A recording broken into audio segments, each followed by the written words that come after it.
Students, आज हम करेंगे कॉम्प्लेक्स नंबर का पार्ट 3। इसमें हमारा जो टॉपिक है वो है conjugate of a complex number. सबसे पहले हम बात करेंगे इसकी डेफिनेशन की। Let z is equal to a plus iota b be a complex number, then the conjugate of z is denoted by z bar. जो भी कॉन्जुगेट होता है हम उसको किससे रिप्रेजेंट करते हैं? z बार से रिप्रेजेंट करते हैं। Okay, and is equal to, और उसकी जो वैल्यू होती है कॉन्जुगेट की वो किसके इक्विवेलेंट होती है? a minus iota b। Example से हम देखेंगे कैसे। मानो हमारे पास एक कॉम्प्लेक्स नंबर गिवन है, जैसे z is equal to 3 plus 4 iota. हमें क्या करना है? इस कॉम्प्लेक्स नंबर का कॉन्जुगेट बताना है। क्या फाइंड करना है? इसका कॉन्जुगेट। तो हम कैसे इसका कॉन्जुगेट फाइंड आउट करेंगे? अभी हमने डेफिनेशन में देखा है कि जब भी कॉन्जुगेट निकालते हैं तो a प्लस आयोटा b का क्या बन जाता है? a minus iota b। तो यहाँ हमारा जो कॉम्प्लेक्स नंबर है वो है 3 प्लस 4 आयोटा, तो इसका जो कॉन्जुगेट होगा वो हो जाएगा 3 माइनस 4 आयोटा। क्या चेंज किया है हमने कॉन्जुगेट में? जब भी किसी भी कॉम्प्लेक्स नंबर का कॉन्जुगेट निकालते हैं तो जो उसका इमेजिनरी पार्ट होता है, उसकी जो इमेजिनरी वैल्यू है, उसका साइन चेंज हो जाता है। फॉर एग्जाम्पल, इसमें इमेजिनरी पार्ट जो है हमारा प्लस का 4 है, कॉन्जुगेट करने पे माइनस का 4। एक बात आपको ध्यान रखनी है कि जब भी हम कॉन्जुगेट निकालते हैं तो सिर्फ आयोटा की जो टर्म है उसका साइन चेंज होगा, जो रियल पार्ट होता है उसका साइन चेंज नहीं होगा। ओके, अब हम पढ़ेंगे इसकी प्रॉपर्टीज। कॉन्जुगेट की प्रॉपर्टीज में फर्स्ट प्रॉपर्टी क्या कहती है? मान लो हमारे पास कोई कॉम्प्लेक्स नंबर है, हमने उसका कॉन्जुगेट किया और अगेन उसका कॉन्जुगेट कर दिया, मीन्स कॉन्जुगेट का कॉन्जुगेट, तो दोबारा से हमारे पास क्या आ जाएगा? Complex number. फॉर एग्जाम्पल, जैसे अभी हमने ऊपर किया, हमारे पास एक कॉम्प्लेक्स नंबर z था, इसका कॉन्जुगेट किया तो 3 माइनस 4 आएगा। अगेन हम इसका कॉन्जुगेट कर देते हैं, ये हमारे पास कॉन्जुगेट है, अगेन इसका कॉन्जुगेट करेंगे। तो जब भी कॉन्जुगेट करते हैं तो आयोटा का साइन चेंज हो जाता है, यहाँ माइनस का 4 है तो प्लस का 4 हो गया। तो दोबारा कॉन्जुगेट करने पे देखो ये दोनों वैल्यू सेम, यानी कि z ही बन गया। ये किसके इक्विवेलेंट है? z के इक्विवेलेंट। तो क्या कहते हैं प्रॉपर्टी कि कॉन्जुगेट का अगेन कॉन्जुगेट करने पे जो हमारे पास आंसर आता है वो किसका आता है? कॉम्प्लेक्स नंबर z का।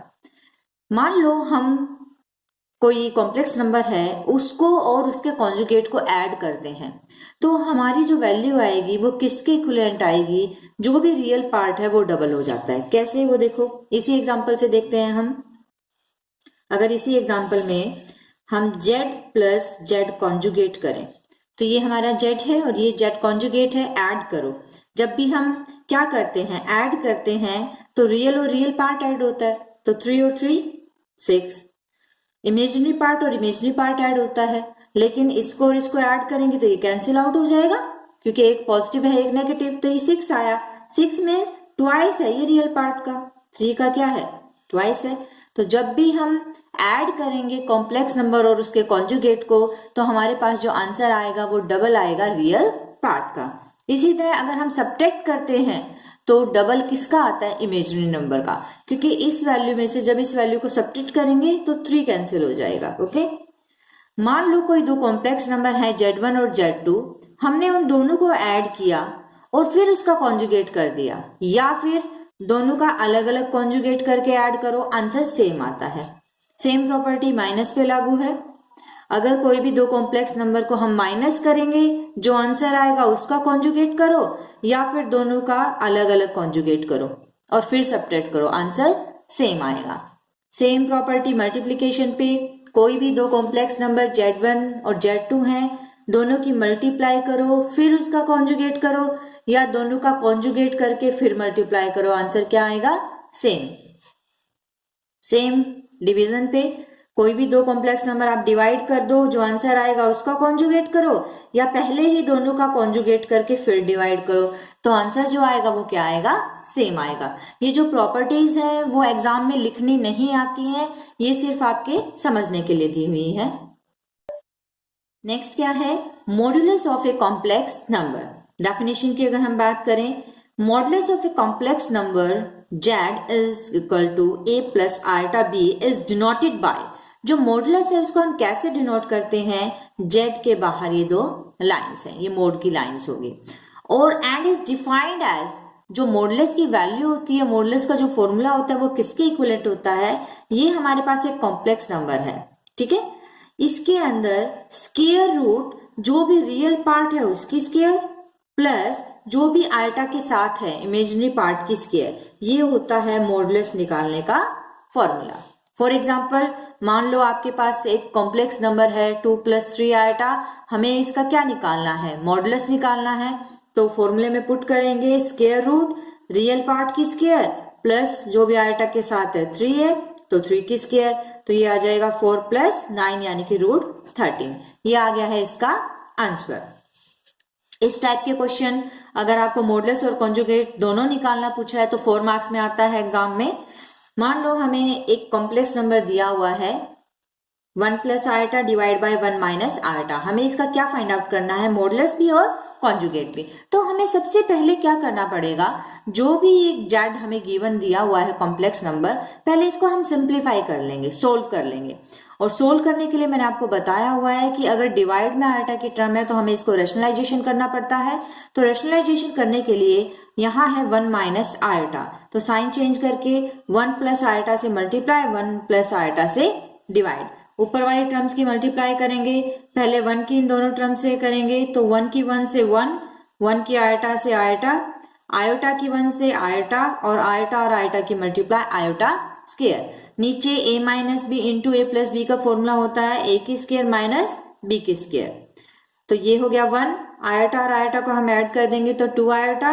आयोटा स्क्वायर की वैल्यू जो मैंने चैप्टर के स्टार्टिंग में आपको बताया था, जहां भी आयोटा स्क्वायर आ जाए उसकी वैल्यू होती है -1। नीचे 1 की स्क्वायर 1 और आयोटा की स्क्वायर, 1 से 1 क्या हो जाएगा, कैंसिल आउट हो जाएगा, तो यहाँ क्या बचेगा 2 आयोटा डिवाइड बाय, यहाँ हम आयोटा स्क्वायर की वैल्यू पुट कर देंगे -1, माइनस माइनस प्लस होता है तो ये ऐड हो जाएगा, तो 2 आयोटा बाय 2, 2 से 2 कैंसिल, तो क्या बचेगा आयोटा। इट मीन्स जो हमारा जेड था इसको सिंप्लीफाई करने के बाद हमारे पास जो आंसर आया वो आयोटा आया, या फिर 0 + आयोटा भी हम लिख सकते हैं क्योंकि रियल पार्ट तो इसमें 0 है। अब मुझे निकालना क्या है, मुझे इसका निकालना है कॉन्जुगेट और मॉडुलस। तो कॉन्जुगेट निकालने का फॉर्मूला मैंने आपको बताया है, जो भी आयोटा का साइन होता है उसको चेंज कर दो। हमारे पास कॉम्प्लेक्स नंबर 0 + आयोटा है तो इसका जो कॉन्जुगेट है वो हो जाएगा 0 - आयोटा। सेम हमें मॉडुलस फाइंड आउट करना है तो मॉडुलस का फॉर्मूला हम अप्लाई करेंगे, स्क्वायर रूट रियल पार्ट की स्क्वायर यानी कि 0 की स्क्वायर प्लस आयोटा के साथ यहाँ क्या है, कुछ नहीं है तो 1 है, 1 की स्क्वायर, तो जो ये वैल्यू आई है हमारे पास मॉडुलस की वो क्या आ गई है 1। तो इस तरह से जब भी आपको कोई डिवाइड में टर्म दी जाए तो पहले इसको सिंप्लीफाई करेंगे, फिर जो आंसर आता है उसका हम क्या निकालेंगे, कॉन्जुगेट एंड मॉडुलस। एक एग्जांपल और हम देखते हैं, find the conjugate of this. हमें इस टर्म का क्या निकालना है, कॉन्जुगेट निकालना है। तो हमारे पास ये z की वैल्यू दी हुई है। अब इस क्वेश्चन में होल स्क्वायर दिया हुआ है तो सबसे पहले हम होल स्क्वायर का फॉर्मूला खोलेंगे। आपने छोटी क्लासेस में भी पढ़ा है, a + b की होल स्क्वायर का फॉर्मूला क्या होता है, a की स्क्वायर प्लस b की स्क्वायर प्लस 2 इंटू में ab, यानी कि 2 इंटू में 2 4, 4 3 12 आयटा, डिवाइड में सेम टर्म। आयटा स्क्वायर की वैल्यू मैंने आपको बताई हुई है -1, तो ये माइनस का 9 बन जाएगा, 4 - 9 यानी कि -5 plus 12 iota divide by 2 - iota. अब ये जो z की वैल्यू है डिवाइड में आयोटा आ रहा है, अगर डिवाइड में आयोटा है तो हमें क्या करना पड़ेगा, रैशनलाइजेशन करना पड़ेगा। तो 2 - आयोटा डिवाइड में है तो 2 + आयोटा से मल्टीप्लाई एंड डिवाइड, तो पहले हम -5 की इन दोनों से करेंगे तो -5 2 -10 -5 आयोटा, अब 12 आयोटा की दोनों से करेंगे तो 24 आयोटा, इसकी इससे करेंगे तो 12 iota square, divide by a - b into a + b का फॉर्मूला a² - b², -10, 24 में से 5 जाएंगे तो 19 आयोटा, आयोटा स्क्वायर की वैल्यू -1, तो ये माइनस के 10 है और ये बन जाएंगे -12 प्लस 19 आयोटा, आयोटा स्क्वायर की वैल्यू -1 होती है लेकिन बाहर माइनस है तो वो क्या बन जाएगी, प्लस बन जाएगी। तो तो ये बन जाएगा -22 प्लस 19 आयोटा डिवाइड बाय 5। हम दोनों को सेपरेट कर सकते हैं, एक बार 5 इसके नीचे लिख दिया और एक बार आयोटा के टर्म के नीचे। अब मुझे निकालना क्या था, ये तो हमने जेड को सिंप्लीफाई किया है, हमें फाइंड आउट तो इसका कॉन्जुगेट करना है। तो इसका कॉन्जुगेट निकालेंगे तो जो आयोटा का साइन है सिर्फ उसको चेंज करना है। ध्यान रहे ये माइनस है तो इसको माइनस ही हमें रखना है, रियल पार्ट में कोई भी चेंज नहीं होगा, सिर्फ साइन किसका चेंज होता है कॉन्जुगेट में, आयोटा का। तो यहाँ आयोटा की जो टर्म है 19/5 वो पॉजिटिव है, कॉन्जुगेट करने पे वो क्या बन जाएगी, नेगेटिव। तो ये हमारा था आज का टॉपिक। ओके।